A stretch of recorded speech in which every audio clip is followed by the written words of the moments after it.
I'll start with Marcus. He started at Oregon State as a preferred walk-on, then transferred to Idaho, or he's a 2-year starter, and then finished up here at Cal his last year in 2024. What you like about the guy is he's super athletic. He's twitchy, he's springy, he's got good feet in transition burst. He can carry in man coverage. I thought he's instinctive and competitive in zone. He can play inside and outside.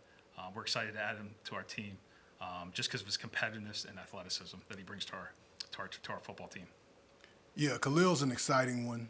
He's kind of had a little bit of an interesting journey. Boston kid, ended up going out to Michigan, but he was recruited there as an inside linebacker, played linebacker for his first couple years. And then they had some injuries to Blake Corum and to Donovan Edwards, and so they asked him to move over to the offensive side. He moved over, played some running back, and the rest is kind of history at this point. So physical guy, runs hard. He's the type of guy who's going to close games out. A little bit of a different flavor from what we currently have in the room.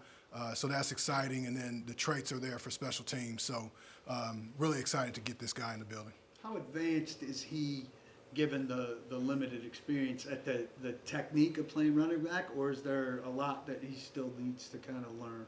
I would say, obviously with all rookies, there's some stuff that they need to learn. With him, he's an extremely smart guy. So the scheme, the understanding of what his responsibilities are in pass pro, his aiming points in the run game, all of that stuff he has a great understanding of. Where I think he's going to continue to develop is with just having an understanding of just the on-the-fly instincts of just playing the game a little bit more. So the arrow's definitely up with him. And, like I said, we're excited about where he's headed. This is the case for Marcus, but both of you feel free to answer. It's more of a generic question. With players able to move around more freely and go from school to school, how much does that kind of change the scouting game as far as having to cross-reference and check multiple things? Really, just from a time management standpoint, we have to talk to multiple sources at multiple schools. So for the instance of with Marcus, he's been at 3 different schools. So you're trying to talk to people at all those schools, and everyone has different opinions. He's played different positions at times. He's primarily played outside corner at Cal, but you just get the whole picture of the player throughout his career and how he's developed. I'm sorry.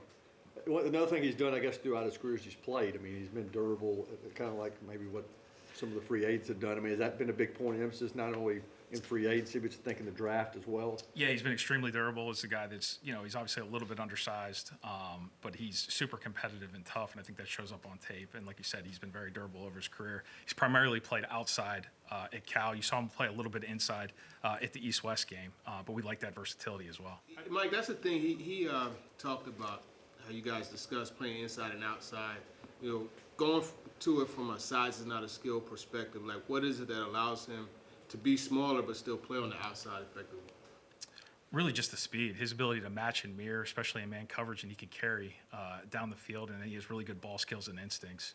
I think he can play in man coverage, especially on the outside. How did you see him respond to the competition jump from Idaho to Cal, and just how do you feel like that projects with another competition jump coming? That's one of the things that stood out about this kid is his competitiveness, his tackling ability for being an undersized guy. And the people at Cal couldn't have been more complimentary about this guy, especially from a football character standpoint, how competitive he is.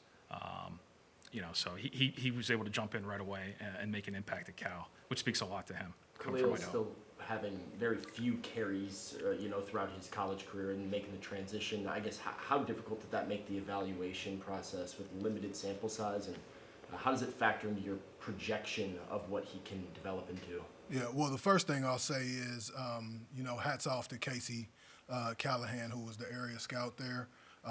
He went in during camp and said this is a guy that we need to make sure we get eyes on throughout the season.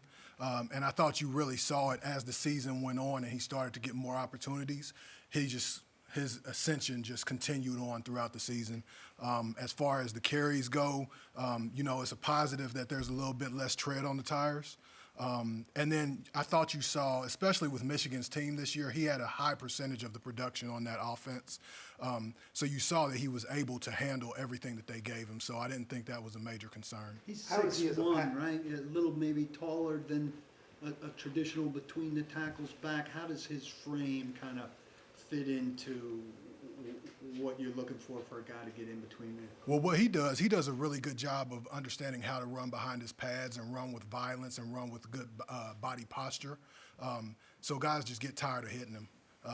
And so I think that physicality, he knows how to get low and get behind his pads so that he's not having those issues that you sometimes get with taller, more linear framed backs. How was Khalil as a pass catcher, having come over from the defensive side of the ball? I do think he's got really good hands. You see that a little bit more in practice than you do in the games. But I do think that that's an aspect that we can that he will be able to help us in. Can you kind of take us through the process of how you guys, like, you're looking for traits, but how do you match up what you're looking for to what the coaches want to be able to coach? I think it's always a balance, right? Like, we need to bring in players that are going to fit the scheme, but also the better players are able to fit in all kinds of different schemes.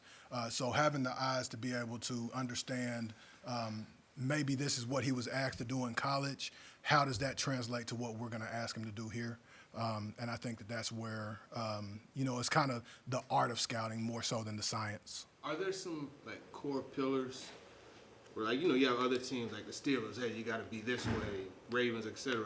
For the Titans, like, are there core pillars that you guys are looking for in players, and what would those be? I think the first thing you always look for is you're looking at the size, the bigger, faster, stronger players, right? So the height, weight, speed is the first thing that you see.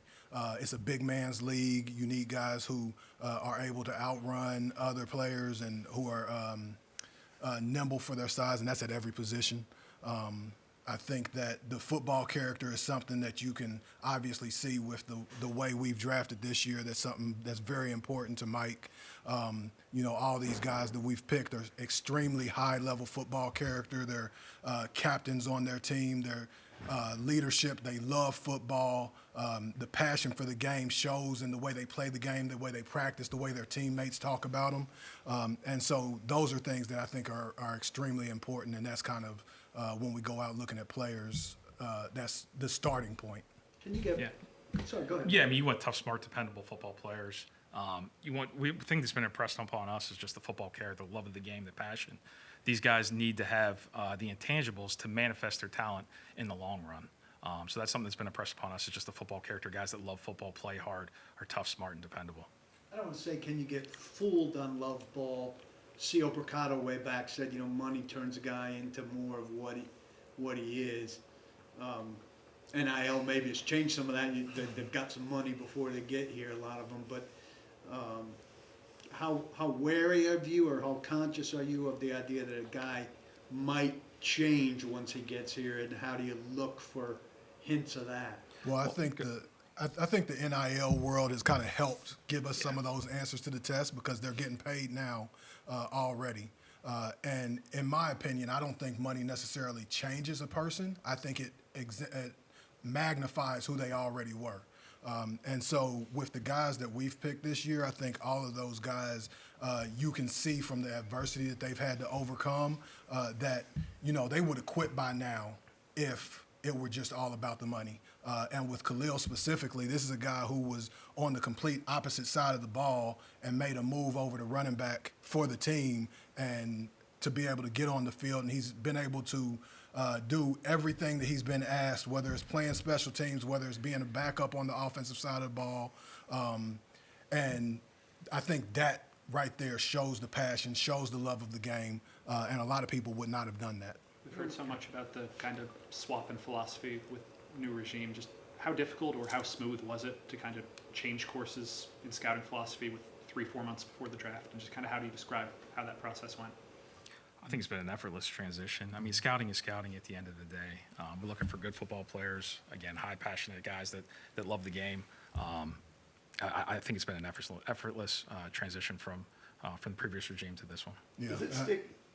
No, I was just going to say, I think that that's a credit to the leadership and, the way that they've been able to communicate to us what they're expecting and what they're looking for, and it's made it easy.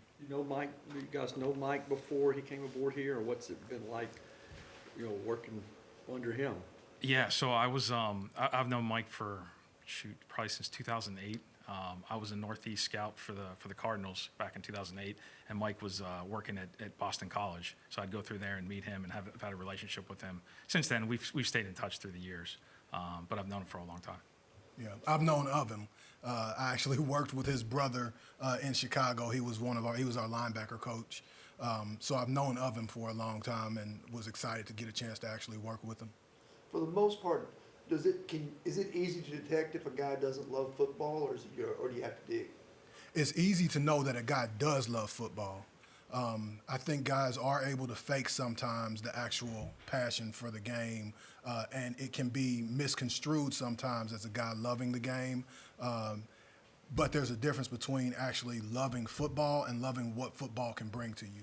And so I think that having an understanding of what shows one versus the other is part of what I think makes some of us good at our jobs. Is like, hey, I hear what you're saying, but understanding that it's time to ask the next question. Can you Yeah, explain I think- I guess the importance of the difference between those two things, right? Because I think there is a level of thinking, right? Like, regardless of where the love stems from, if it results in, action, so why is it important to you that it's a love of the game of football and not the result of football? Because football is hard. And playing in the NFL is hard. There's going to be a lot of criticism. You're going to have to deal with not only your family members, not only your coaching staff, not only your team and the organization, but criticism coming from all kinds of different areas whenever you do something right, wrong, and different. So there's the mental fatigue that comes from it. There's psychological fatigue that comes from it. There's obviously the physical wear and tear on your bodies.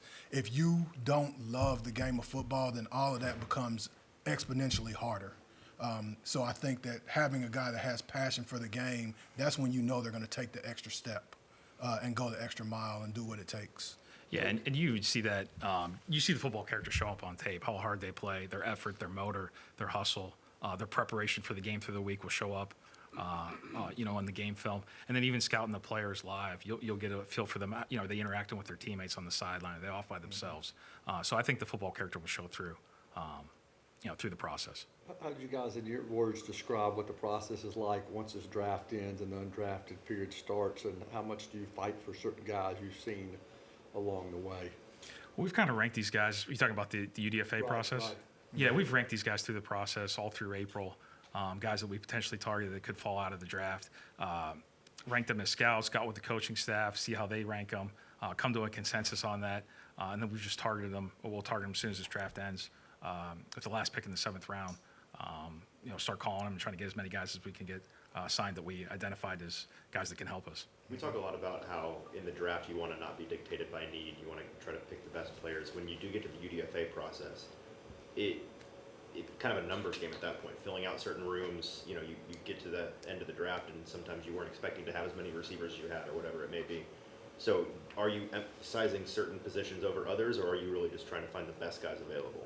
No, I mean, you always start with what's left on the front board, right? So if this was a guy that we had a high-level draftable grade, regardless of the position, we're going to work on trying to get that guy. And then I think from there, you just have to have an understanding of we want to field the best 90-man roster that we can possibly field.